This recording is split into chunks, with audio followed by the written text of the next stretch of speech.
My problem is that I practice Islam when I was... Brother, first we'd request questions from the non-Muslims. Once all the questions from non-Muslims are over, inshallah we'll give you a chance. Yeah, but I'm telling my problem only. It's okay. But you said you're Ahmad and you're a born Muslim. I am born Muslim. But now are you a Muslim or not? I'm agnostic. Oh, so now you have left the religion of Islam. Yeah, I'm confused. Okay, fine. If you have left the religion of Islam, you can ask the question, brother. Okay. So my question is, how come I don't have the faith that you and the other Muslims have and some of my friends, even though I practice Islam a lot and I even did Umrah, but I still do most of the sins that are forbidden in Islam, and I sometimes am lazy to do the prayer and the other subjects we have to do in Islam. I have read many books and about other religions and conspiracy theories and documentaries and such. I even have seen your own videos in YouTube, and there are many questions that go around my head about Allah and the Messenger and Muslims in general. And basically the most important question is, you said in one of your debates or questions that Allah is the creator and He's uncreated. But I have realized, how can the uncreated exist? And if He exists, how can we notice Him? How can we see Him or hear Him or feel Him or know of His existence if He's uncreated in our own dimension or so? That's one of the questions. Brother Ahmed said that he is a born Muslim. He comes from Iraq. He read the Quran, he read the books, but he commits many sins. He believes maybe sometimes he's agnostic and he's lazy for praying. Brother, before I answer your main question, if you do sins and if you're lazy for praying, that does not make you a non-Muslim. As long as you believe that praying is fard, sometimes you miss, it's a sin. It's a major sin that you sometimes don't pray, but that doesn't make you a non-Muslim. If you say praying is not required, then you're doing kufr. But if sometimes you do sin, sometimes minor sin, sometimes major sin, it is haram, it's forbidden, but that does not throw you outside the fold of Islam. There are sometimes waswasa of the shaitan asking you, you're a Muslim, but this is wrong in Islam, this is wrong, and it does deviate the person's mind. At that time, maybe your iman may be low, but these things should not make you consider that you're non-Muslim. Regarding a question that I mentioned in my speech, and you're right, that Almighty God is the creator, but He Himself is uncreated. You asked the question, how can the uncreated, how can we see the uncreated, and how it's possible? Allah subhanahu wa ta'ala is Khaliq, is the creator.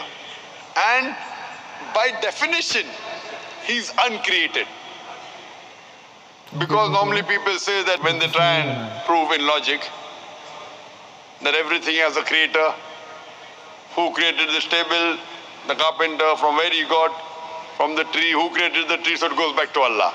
So when many of the people try to convince an atheist, they try and say that everything has a creator, and then they get trapped when the atheist asks him, who created Allah? So if you hear my tapes, I never go that way.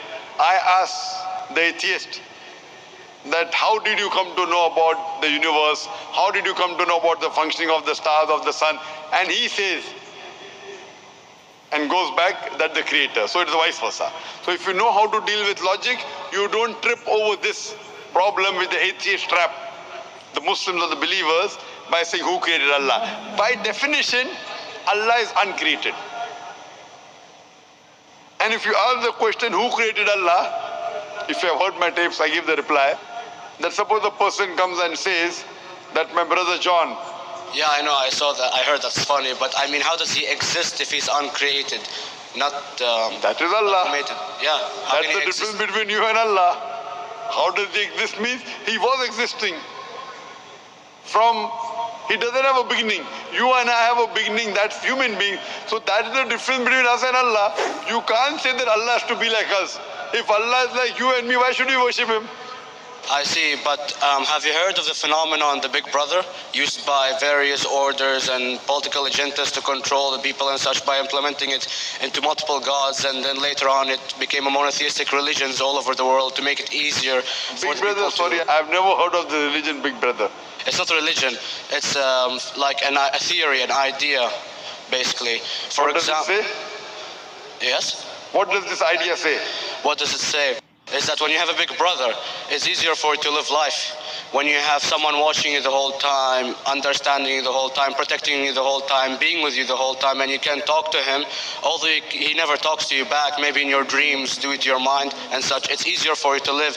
While a human who does not have a big brother and is not easily controlled into doing so and having complete freedom is a danger for the major ruling powers and such. What does this say? I don't understand. Big Brother may be the Big Brother may not be the. What does it have to do with Islam and God? What does it have to do? Because basically Allah is watching you the whole time. So you want to say that Allah is like a Big Brother? Indeed, you use him for your protection so you won't be scared. You know what I mean? See, this is the hypothesis. Hypothesis. If you have heard, how do I convince an atheist? If you have heard my answer, that you said that you're agnostic, you're atheist. Yeah. So first thing I do to an atheist is I congratulate him. What? I congratulate him. Have you heard my answer of atheist? Yeah, you congratulate them and stuff. But I haven't seen your debates with the atheist. I just saw your answers on some questions. Fine. So you haven't seen the answer of atheist? No, but I've seen your debate with David William Campbell. And David William Campbell is not an atheist. Yeah, yeah. Now when an atheist tells me he does not believe in God like your theory of Big Brother, yeah. And if you believe in that theory, I will ask you, first thing I do to the atheist, I congratulate him. You know why? Yeah, because they think and they don't follow what their parent does and such stuff like that. No. I congratulate him because he is not doing blind belief. The other people are doing blind belief. He is a Christian because father is a Christian. He is a Hindu because father is a Hindu. Most of the Muslims are Muslim because father is a Muslim. He is thinking. He says there is no God. He has said the first part of the Islamic Shahada, La ilaha. The reason I congratulate him is because he has said the first part of the Islamic Shahada, Islamic Creed, La ilaha. The only thing I have to do is illallah, which I shall do inshallah. So if you have heard my answer, an atheist becomes an atheist because he believes in science, he believes in logic. So I ask him that if an equipment is bought in front of him, which no one in the world has ever seen, and if the question is asked that who will be the first person who will be able to tell you the mechanism of this new equipment, what is the answer? Of course he's going to tell you the producer or the maker of this equipment. Creator, producer, maker. So when we ask him questions that how did this universe come into existence, he will talk about the Big Bang. This what we're going to talk is already mentioned in the Quran 1400 years ago in Surah Anbiya chapter number 21 verse number 30. Avalam yaral lazina kafaru anna samawati wal arda kanat ratkum fataqnahuma. Do not the unbelievers see that the heavens and the earth were joined together and we clove them asunder. This what you came to know 50 years back is mentioned in the Quran 1400 years ago. Who could have mentioned that? Well, in various civilizations in like 2000 or 5000 BC before Islam came or Christianity itself, there was various civilizations that are good in astronomy and they know more about our solar system than we do now, sadly. Brother, your knowledge of science is little not in depth. I do agree. There are certain things which were known as hypotheses. For example,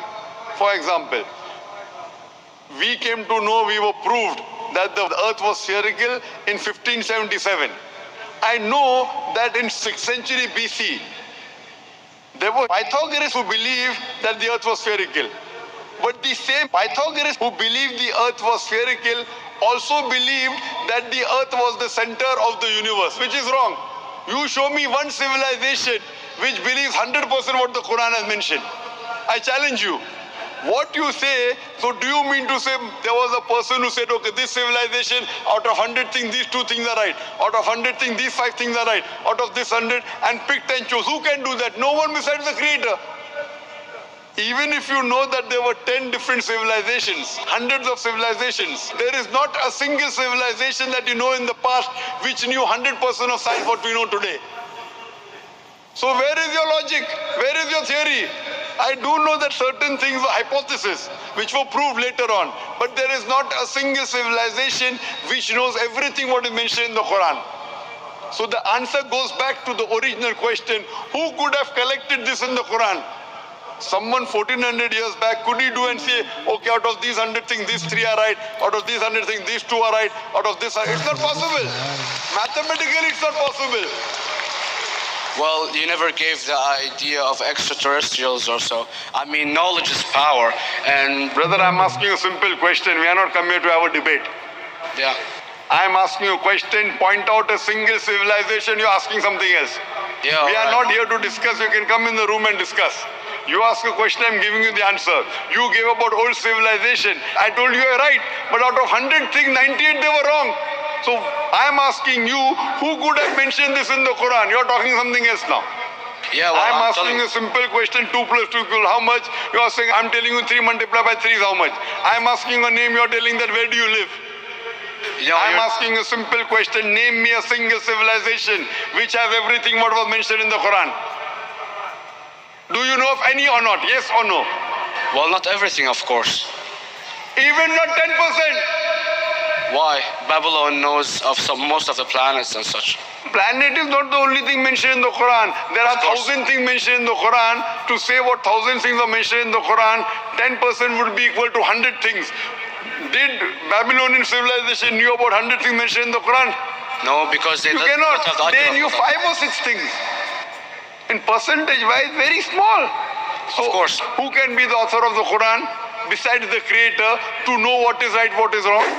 Today science has established the hypothesis mentioned by Babylonian so many centuries back is today proven. So these were hypotheses in the past which out of them many have been rejected, some have been accepted. So to collect all which is 100% correct has to be from the creator and no one else. Hope that answers the question.